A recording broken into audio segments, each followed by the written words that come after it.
सो दोस्तों, welcome in discover Rajasthan. Keep discover keep learn. देखो, आज अपने क्या करने वाले हैं, राजस्थान के भूगोल की क्लास यहाँ पे स्टार्ट हो रही है आपकी, जो आपके सभी एग्जाम के लिए इम्पोर्टेंट है वैसे तो। लेकिन जो अपने मेन एग्जाम जो आगे आ रहे हैं, जूनियर अकाउंटेंट टीआरए का हो गया और आरएएसएसआई का एग्जाम है, इसमें जो सिलेबस है भूगोल का, जो पहला टॉपिक हम यहाँ पे करने वाले हैं वो है प्रमुख भू आकृतिक प्रदेश और उनकी विशेषताएं। ये सभी एग्जाम में आपके टॉपिक आता है और सेम है, इसको अपने पूरे डिटेल से जानेंगे। सारे प्रदेश हैं, आज सिर्फ अपने इसमें क्या करेंगे, जो पश्चिमी मरुस्थलीय प्रदेश है उसी के बारे में पढ़ने वाले हैं इस क्लास में। तो आप ये सिलेबस में देख सकते हो कि सेम है, मतलब ये वाला टॉपिक है लगभग। देखो, जितने भी राजस्थान के एग्जाम है ये टॉपिक तो इम्पोर्टेंट है, आता ही है हर एग्जाम में आपके। तो आज अपने स्टार्ट करेंगे राजस्थान के भूगोल की क्लास। तो आप इसको अधिक से अधिक जो तैयारी करने वाले कैंडिडेट हैं उनके पास इस क्लास को पहुंचाइए, ये आपकी जिम्मेदारी है। सबसे पहले अपने बात करेंगे कि जब भी अपने भौगोलिक प्रदेश पढ़ते हैं तो राजस्थान में देखो, जो भी भौगोलिक स्थिति है, राजस्थान है जैसे ये अपना, अब ये जो राजस्थान में जो भी यहाँ पे इसकी जलवायु है, इनके आधार पर और भी बहुत सारी चीज़ों के आधार पे क्या है कि इनका विभाजन किया जाता है। जैसे इस साइड मरुस्थलीय प्रदेश है, इधर बीच में अरावली आ गई, फिर आपके यहाँ पे दक्षिण पूर्व का एरिया आ गया, यहाँ पे घने जंगल वगैरह सब कुछ है, नदियाँ नदियाँ बहुत ज़्यादा है यहाँ पे। तो इस प्रकार से क्या है कि इसका विभाजन किया जाता है। तो ये विभाजन कौन करता है, ये जो वैज्ञानिक वगैरह हैं इनके द्वारा ये विभाजन किया जाता है। और सबसे पहले अपने ये जानेंगे कि सर्वप्रथम यहाँ पे विभाजन किसके द्वारा किया गया, तो वीसी मिश्रा के द्वारा किया गया। इनकी एक पुस्तक का आई थी, राजस्थान का भूगोल, ये आई थी लगभग आपके 1968 में। तो इस पुस्तक के थ्रू इन्होंने राजस्थान को 7 भौगोलिक प्रदेशों में विभक्त किया।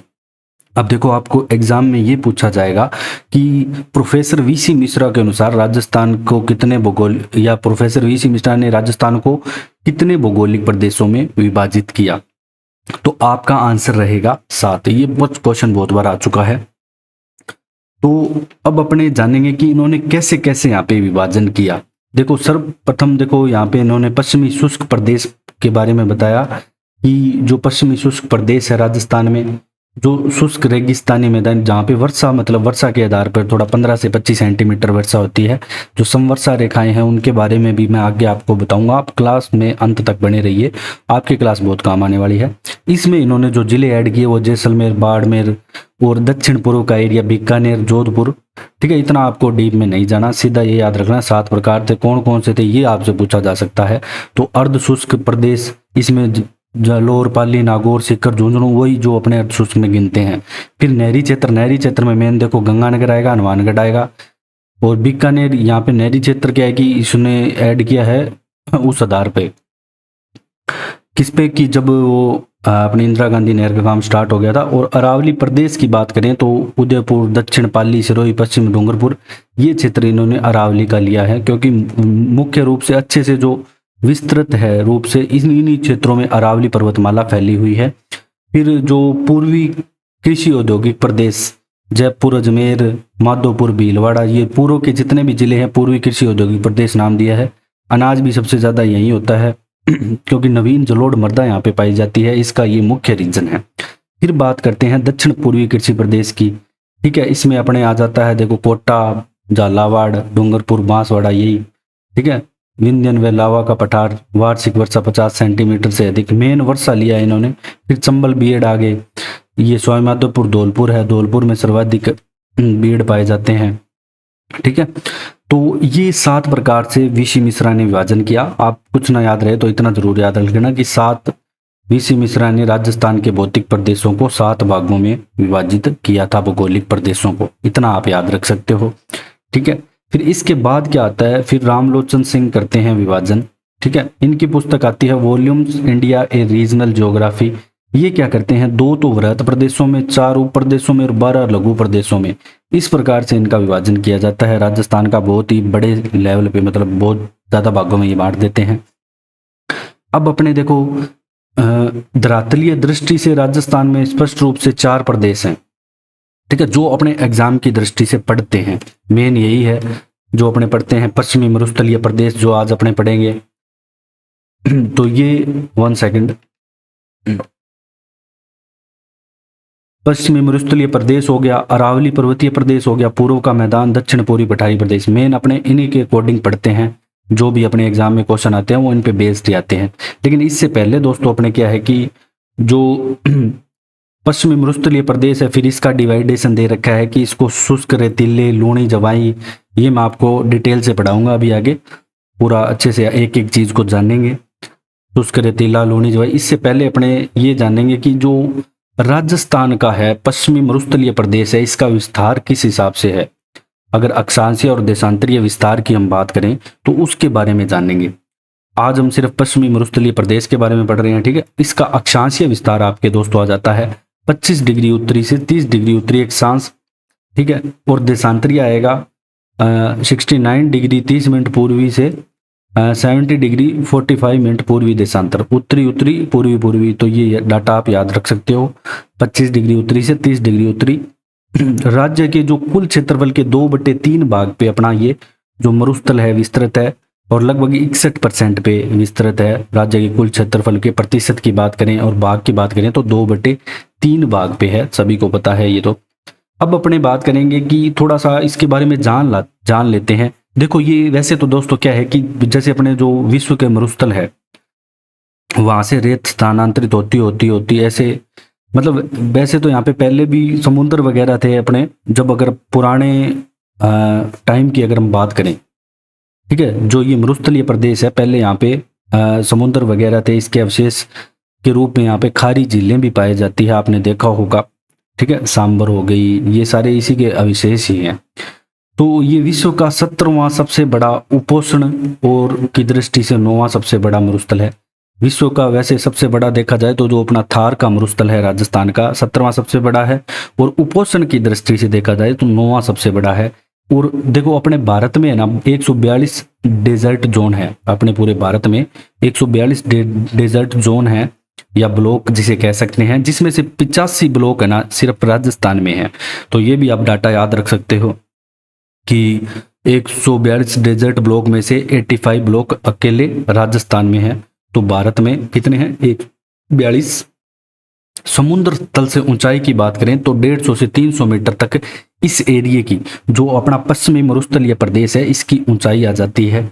अब अपने दोस्तों थोड़ा बात करेंगे कि ये जो किन जिलों में फैला हुआ है। देखो आप मैप में देख सकते हो, मैप में थोड़ा क्या बढ़िया याद रहता है।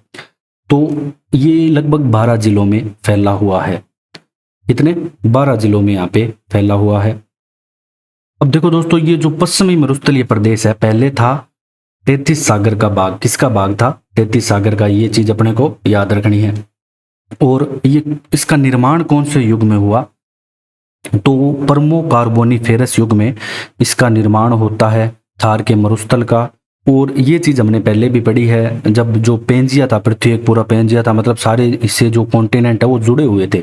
फिर पृथ्वी के अंदर जो प्लेटों में ऐसी प्रक्रिया होती है तब सारे इसे बट गए। कोई गोंडवाना लैंड हो गया, जैसे अरावली पर्वतमाला गोंडवाना लैंड का भाग है, वैसे 33 सागर का भाग है थार का मरुस्थल। तो ये एग्जाम की दृष्टि से इंपॉर्टेंट आपको याद रखना है कि परमो कार्बोनिफेरस युग में निर्माण होता है, अवशेष है 33 सागर का।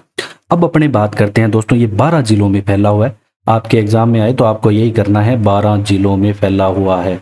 अब अपने अगर बात करें जैसे 19 नए जिले बने हैं उनके अकॉर्डिंग, तो पहले मैं 12 जिलों को बता देता हूँ। देखो गंगानगर हो गया, हनुमानगढ़ हो गया, बीकानेर हो गया, चूरू हो गया, झुंझुनू, सीकर, नागौर, जोधपुर, जैसलमेर, बाड़मेर, जालोर और आपका पाली। मेन ये 12 जिलों में फैला हुआ है। अब दोस्तों अपने क्या बात करेंगे, अब नए जिलों के अकॉर्डिंग बात बता देता हूं मैं आपको। नए जिलों के अकॉर्डिंग अगर आपसे पूछ ले कि कितने जिलों में फैला हुआ है, थोड़े जान लेते हैं। जानने में क्या है, बाकी आएगा नहीं, टेंशन मत लो, आएगा आपके यही डाटा आएगा जब तक नए जिले बन नहीं जाते। देखो सबसे पहले तो यहाँ पे अनूपगढ़ जिला बना है, ठीक है, तो ये 13वां हो जाएगा। अनूपगढ़ ये जिला बना है। फिर यहाँ पे जो सांचौर बना है जालोर का, ठीक है। फिर आपके यहाँ पे बालोतरा बना है बाड़मेर का, यहाँ पे बालोतरा बना है बाड़मेर का। और यहाँ पे आपके नागौर में डीडवाना है, डीडवाना नागौर। इसके अलावा यहाँ पे सांचौर का करवाई दिया मैंने, ठीक है। नीम का थाना है सीकर में, सीकर में आपके नीम का थाना बना है। और जो जोधपुर है ये पूर्व, ये राजनीतिक दृष्टि से वैसे मानना जोधपुर ही जाएगा। ठीक है, इसके अलावा फलोदी है जोधपुर में यहाँ पे। ठीक है, जोधपुर में एक फलोदी बना है यहाँ पे। तो ये बने हैं, कितने हो गए वैसे अगर टोटल करें दोस्तों इनको अपने, तो देखो 1 2 3 4 5 6 7 और 8, वैसे 20 हो जाएंगे, लेकिन अगर जोधपुर को वैसे टोटल करें अपने तो 19 होंगे। ठीक है, तो 20 या 19 यहाँ पे इनका जो, वैसे अगर बाद में नई ज्योग्राफी बनेगी तो 20 जिले होंगे आपके इसमें पश्चिमी मरुस्थलीय प्रदेश में। 20 जिले आपके नए जिले के गठन होने के बाद होंगे, ध्यान रखना। अभी आपको 12 याद रखना है नए जिले बनने पर। अगर नए जिले बनेंगे तो यहाँ पे पश्चिमी मरुस्थलीय प्रदेश में संख्या हो जाएगी आपके जिलों की 20। इतना आपको याद रखना है। ठीक है, ज्यादा आपको टेंशन नहीं लेनी है। अब अपने चलते हैं दोस्तों नेक्स्ट स्लाइड पे। अब इसका विस्तार जान लेते हैं थोड़ा कि जो पश्चिमी मरुस्थलीय प्रदेश है इसका विस्तार किस लगभग 1,75,000 वर्ग किलोमीटर में है। ये आपको डाटा याद रखना है, इंपॉर्टेंट डाटा है, एग्जाम में पूछा जाता है कि कितने लगभग वर्ग किलोमीटर में फैला हुआ है। अब अपने बात करें इसके क्षेत्रफल की दोस्तों, तो 61.11% सर्वाधिक, मतलब पूरे जैसे अरावली पर्वतमाला की बात करें या अपने बात करें दक्षिण पूर्वी पठार को, सर्वाधिक पश्चिमी मरुस्थलीय प्रदेश यहाँ पे है और जनसंख्या यहाँ पे निवास करती है 39%। तो ये तीनों डाटा यहाँ पे इंपॉर्टेंट है। और संसार का सर्वाधिक सघन बसा मरुस्थल आपको राजस्थान में ही मिलेगा। ठीक है, क्योंकि देखो जो गंग नहर है, इंदिरा गांधी नहर है, इन्होंने यहाँ पे महत्वपूर्ण भूमिका निभाई है। सर्वाधिक जनसंख्या व जन घनत्व वाला जो मरुस्थल है वो भी आपको थार का मरुस्थल ही मिलेगा, भारत वाला। अगर हम इसके ढाल की बात करें, ठीक है, इसके ढाल की बात करें तो पूर्व से पश्चिम तथा उत्तर से दक्षिण की ओर इसका जो ढाल है वो पाया जाएगा आपको पश्चिमी मरुस्थलीय प्रदेश का। अब देखो वो हम जो 4 मैंने शुरू में बताए थे, जो इसके जो भी पार्ट हैं पश्चिमी मरुस्थलीय प्रदेश के वो अपने करेंगे, लेकिन पहले अपने उच्चावच की दृष्टि से जो मरुस्थलीय प्रदेश है इनको 4 उप प्रदेशों में बांटा गया है। तो ये ध्यान रखना, अगर आपसे पूछ ले कि उच्चावच की दृष्टि से मरुस्थलीय प्रदेश को कितने उप प्रदेशों में बांटा गया है, 4 कौन कौन से। एक तो ग्रेट जो डेजर्ट है, महान मरुस्थल, जो कि भारत पाक सीमा के सहारे कच्छ की खाड़ी से पंजाब तक फैला हुआ है। ठीक है, और सहारा में ऐसे मरुस्थल को क्या इर्ग कहते हैं, अर्ग, ERG, अगर इंग्लिश में बोले तो अर्ग, ऐसे अर्ग कहते हैं। तो महान मरुस्थल को सारा मरुस्थल में क्या कहते हैं, अर्ग। और यह भूमि पूर्णतः बालू का स्तूपों से ढकी हुई है। यहाँ पे आपको बालू का स्तूप ही बालू का स्तूप मिलेंगे। फिर बात करते हैं चट्टानी प्रदेश, 4 उप प्रदेशों में बांटा गया, चारों के बारे में बात करेंगे, फिर डिटेल से जो अपने पढ़ते हैं उनको पढ़ेंगे।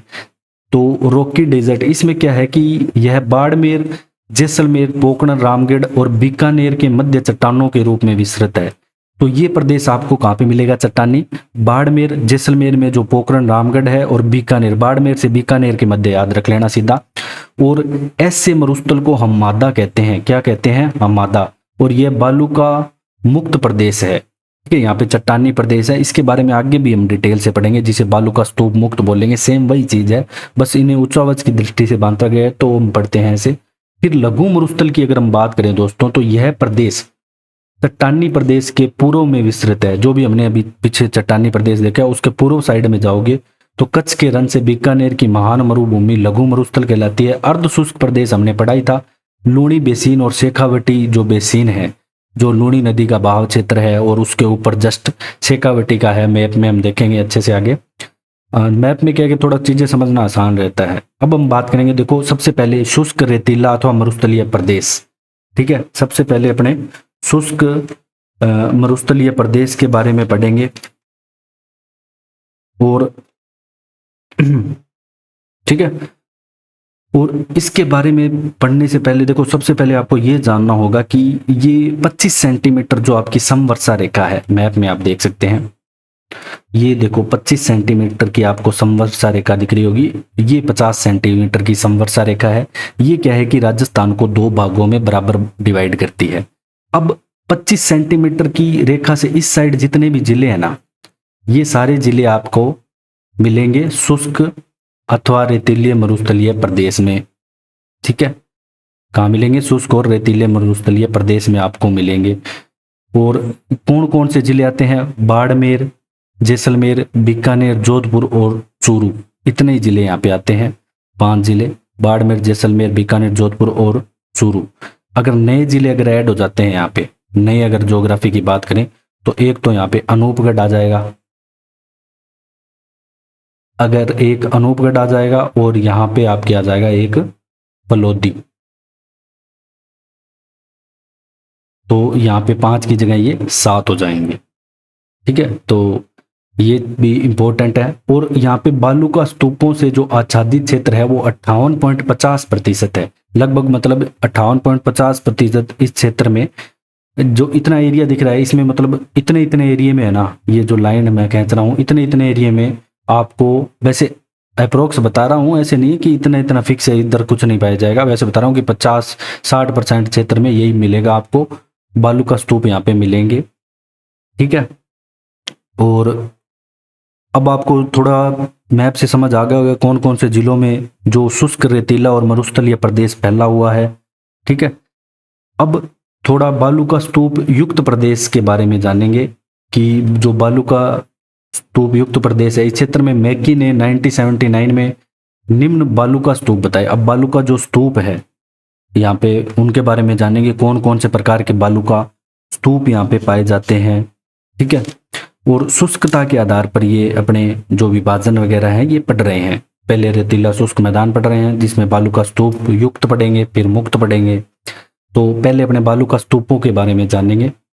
देखो, जो सबसे पहले अपने बात करेंगे अनुदैर्ध्य या पवनानुवर्ती या रेखीय, इन तीनों की बात आए तो ये तीनों का नाम एक ही है।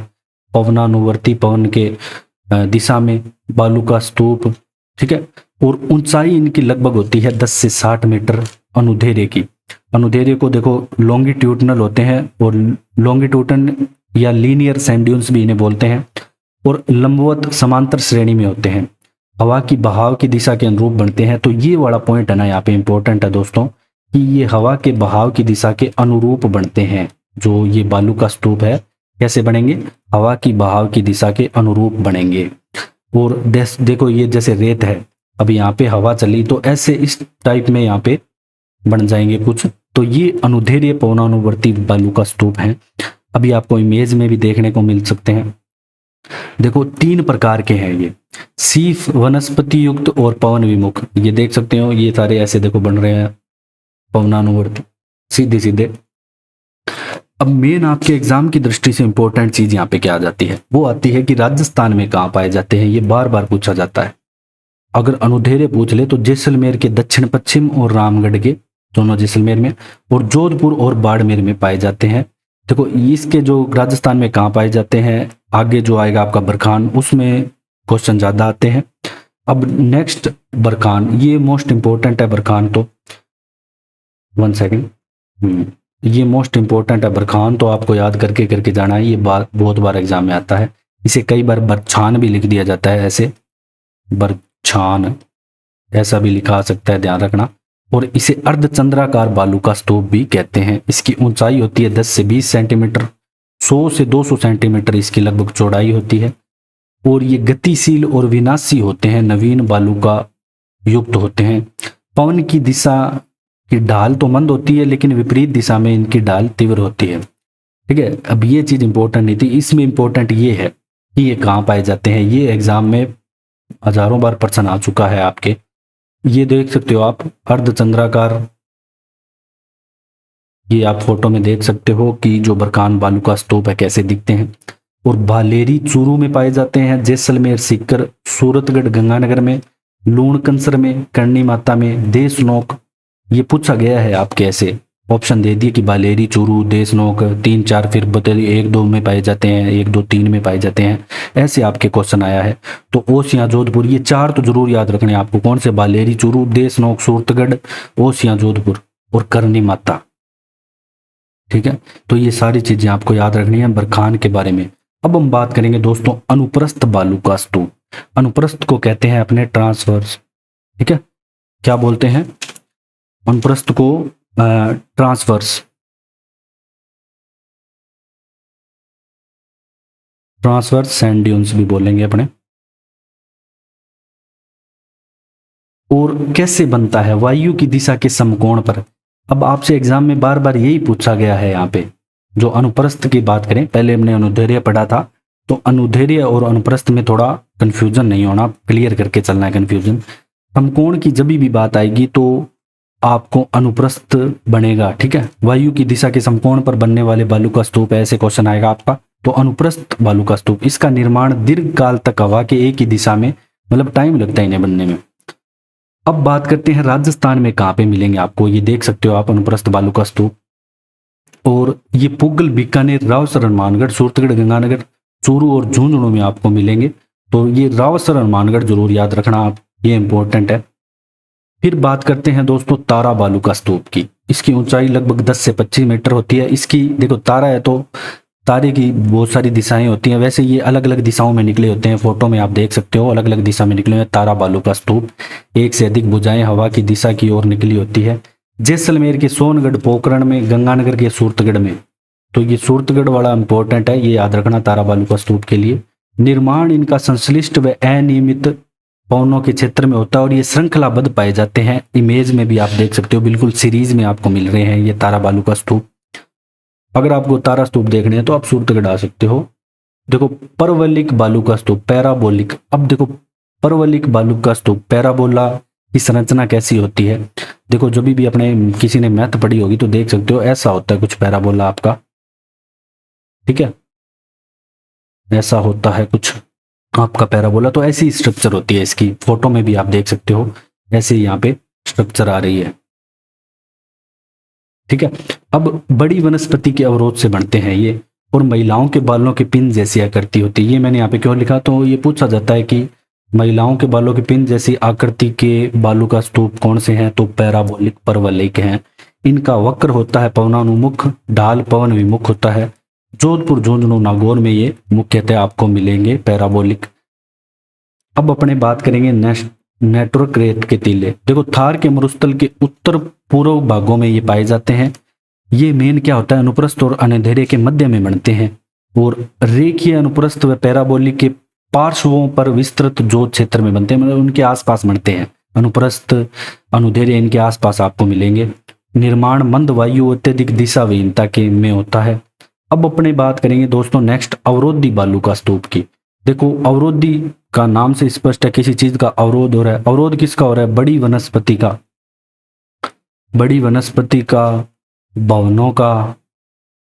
ठीक है, यहाँ पे क्या है कि पहाड़ से बन जाते हैं। यहाँ पे देखो पुष्कर, बुड्ढा पुष्कर, नाग पहाड़, बिचून पहाड़, जोबनेर, कुचामन, सीकर, हर्ष की पहाड़ियाँ, यहाँ पे ये मुख्यतः मिलते हैं। और सब्र काफीज ये मिलते हैं छोटी वनस्पति के अवरोध से। ठीक है, जो भी छोटे पौधे हैं उनके अवरोध से सब्र काफीज मिलेंगे। सब्र रखते हैं छोटी वनस्पति। अब बालू का स्तूप मुक्त प्रदेश की बात करेंगे। देखो यहाँ पे, अब देखो यहाँ पे क्या है कि कुछ ऐसा क्षेत्र है कि यहाँ पे आपको कुछ बालू का स्तूप वगैरह कुछ नहीं देखने को मिलेगा।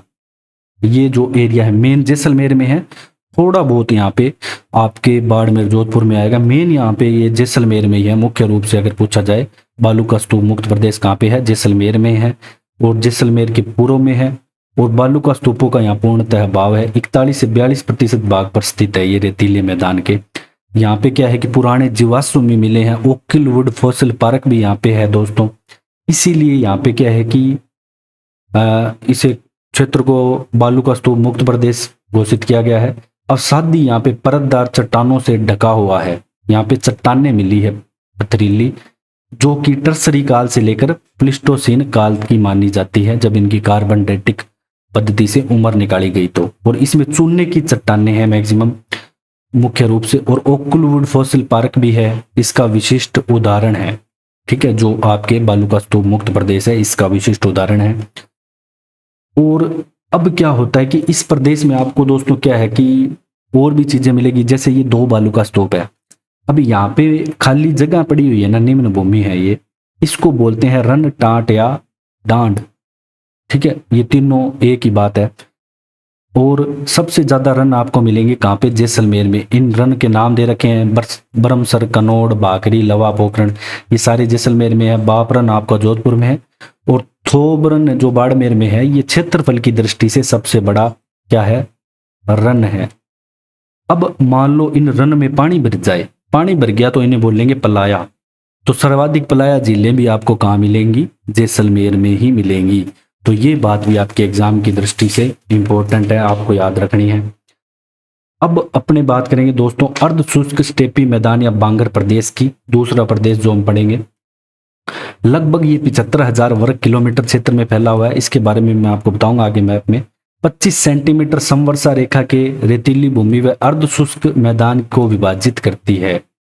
देखो जो 25 सेंटीमीटर समवर्षा रेखा है, उसके पूर्व में जाओगे तो आपको अर्ध शुष्क मैदान मिल जाएगा, और पश्चिम में जाओगे तो आपको क्या मिल रहा है, जो हमने पढ़ा, पूरा रेतीला प्रदेश मिल रहा है।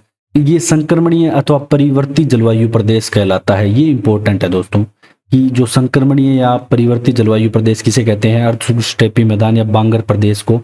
अब ये जो आपको दिख रहा है, लूनी का जो बहाव क्षेत्र है नदी का, सीधी सी बात करें, देखो लूनी नदी के बारे में अपने बाद में डिटेल से पढ़ेंगे। मेन जो लूनी नदी का यहाँ पे आपको बहाव क्षेत्र दिख रहा है, ये सारा कहलाएगा आपका लूनी जवाई बेसिन या गोडवार प्रदेश। ठीक है। ठीक। और इसमें देखो मुख्य रूप से यहाँ पे जिले आएंगे। इसके अंदर हम सबसे पहले लूनी या जवाई बेसिन ये पढ़ते हैं। पाली, जालोर, सिरोही, जोधपुर और नागौर जिले इसके अंदर आते हैं, जिसमें अगर हम नए जिले ऐड कर लें तो यहाँ पे सांचौर आपका ऐड हो जाएगा एक तो। ठीक है, अगर नए जिले अगर ऐड कर लें तो यहाँ पे आपका एक तो सांचौर ऐड हो रहा है, और यहाँ पे साथ में इसको क्या, इसने सिरोही को भी ले लिया है थोड़ा बहुत, लेकिन अपने को यहाँ पे अभी ऐड नहीं करना है। फिर जोधपुर का कुछ ऐड हो जाएगा जो पूर्व का एरिया है, ठीक है, और नागौर का ऐड हो जाएगा। तो 2-3 नए जिले यहाँ पे और ऐड हो जाएंगे। तो अभी अपने को जो याद रखना है, पाली, जालोर, सिरोही, जोधपुर, नागौर, ये 5 जिलों के नाम याद रखने हैं, क्योंकि अभी आपका जो नया जिले अभी पूरी तरह बने नहीं हैं। बनने के बाद, अभी तो सिर्फ घोषणा हुई है, बनने के बाद ही वो आएंगे, आपकी ज्योग्राफी पूरी चेंज होगी। 1 सेकेंड। अभी हम दोस्तों जानेंगे लूनी जो बेसिन है उसके बारे में। इसका देखो जो बहाव क्षेत्र है, इसके बारे में तो मैं आपको नदियां पढ़ेंगे जब पढ़ाऊंगा पूरा, जैसे नागबाड़ से निकलती है तो कैसे कैसे बहती है, कौन सी इसकी सहायक नदियां हैं, ठीक है, जवाई हो गई और भी बहुत सारी है। अभी इसमें जो जिले हैं आपको ये याद रखने हैं, और थोड़ी इसकी विशेषता जानेंगे कि यहाँ पे पानी खारा हो जाता है बाद में, बालोतरा के बाद, ये थोड़ी ध्यान रखनी है, ये भी अपने नदी में पढ़ लेंगे। अभी यहाँ पे क्या है कि आपको जालोर सिवाना की पहाड़ियाँ भी मिलेंगी, जो कि ग्रेनाइट से निर्मित है पहाड़ियाँ हैं, और मालानी में आपको मिलेगी रायोलाइट की पहाड़ियाँ। ये दोनों गुंबदाकार पहाड़ियाँ हैं जिन्हें इंसेलबर्ग भी कहा जाता है। तो ये बातें यहाँ पे इंपॉर्टेंट हो जाती है कि जालोर की ग्रेनाइट की और मालानी की रायोलाइट की पहाड़ियाँ गुंबदाकार हैं। और लूनी बेसिन में एक सर्वाधिक विस्तृत मैदानी भाग है जो समतल प्राचीन कांपीय मैदान है, जो जिसे कहा जाता है समतल प्राचीन कांपीय मैदान, जो संपूर्ण बेसिन का है ना 45.71% हिस्सा रखता है। तो ये चीज जो इम्पोर्टेंट है कि समतल प्राचीन कांपीय मैदान। और लूनी नदी का बहाव क्षेत्र आपको होते बाद में जाके ये कच्छ की खाड़ी में मिल जाती है, मतलब अरब सागर के बवा तंत्र में आती है लूनी नदी। अब शेखावटी प्रदेश की हम बात करेंगे, ठीक है। अब देखो दोस्तों जो शेखावटी प्रदेश है आपको मैप में दिख रहा होगा, 1 सेकेंड। देखो अब इसकी पूर्वी सीमा तो 50 सेंटीमीटर ये समवर्षा रेखा बना रही है, पश्चिमी सीमा 25 सेंटीमीटर बना रही है, और उत्तरी सीमा ये घग्गर का मैदान है ये बना रहा है। तो ये सारी चीजें हैं बांगर प्रदेश के बारे में। बांगर प्रदेश में देखो मेन आपके देखो एक तो चूरू, झुंझुनू, सीकर और नागौर का उत्तर का हिस्सा आएगा, मतलब ये पूरा प्रदेश आपका कहलाता है बांगर प्रदेश। यहाँ पे आपको बरखान स्तूप सर्वाधिक मिलेंगे, और पर्वतों से घिरी मरुस्थलीय जो समूह है इन्हें बोलसोन कहा जाता है। और आपको मैप में थोड़ा याद रह सकता है आराम से कि बांगर प्रदेश में कौन कौन से जिले आते हैं, तो आप मैप में ऐसे बना के जरूर देखें 2-3 बार। और आंतरिक अपवाह तंत्र पाया जाता है यहाँ पे, सर्वाधिक आंतरिक नदियाँ मिलेगी आपको यहाँ पे, इस क्षेत्र में देखो वर्षा जल एकत्रित करने हेतु कच्चे कुएं व पक्के कुएं का निर्माण किया जाता है, जिसे ये जोड़ या नाड़ा बोलते हैं। तो ये चीज इंपॉर्टेंट है, ये आपको ध्यान रखनी है एग्जाम की दृष्टि से। अब नेक्स्ट अपने चलते हैं दोस्तों गग्गर के मैदान पे। अब गग्गर के मैदान की अगर हम बात करेंगे तो ये सिर्फ 2 जिलों में है, गंगानगर हनुमानगढ़ में। और गग्गर का जो मैदान है अगर नया पूछ ले तो यहाँ पे नया जिला ऐड अनूपगढ़ होने पे तो अनूपगढ़ 3 जिलों में हो जाएगा ये। तो ये मैं थोड़ा आपको साथ में बताता चल रहा हूँ, बाकी आपको फोकस इन 2 पे ही करना है, ठीक है, इन पे जोर नहीं देना ज़्यादा। तो गग्गर का मैदान गंगानगर हनुमानगढ़ में आपको मिलेगा, ठीक है।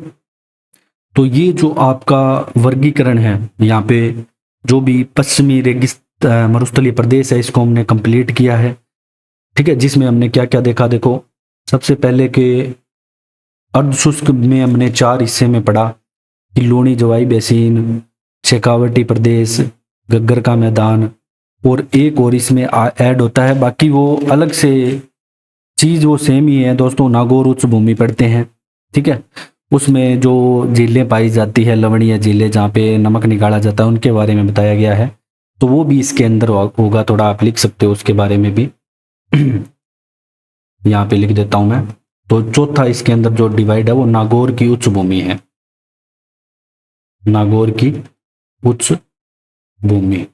तो ये भी आपको यहाँ पे मिलेगी। जो अर्धशुष्क स्टेपी मैदान या बांगर प्रदेश है, इसके अंदर जो हमने 4 पार्ट डिवाइड करे उसके अंदर आपको यहाँ पे मिलेगी।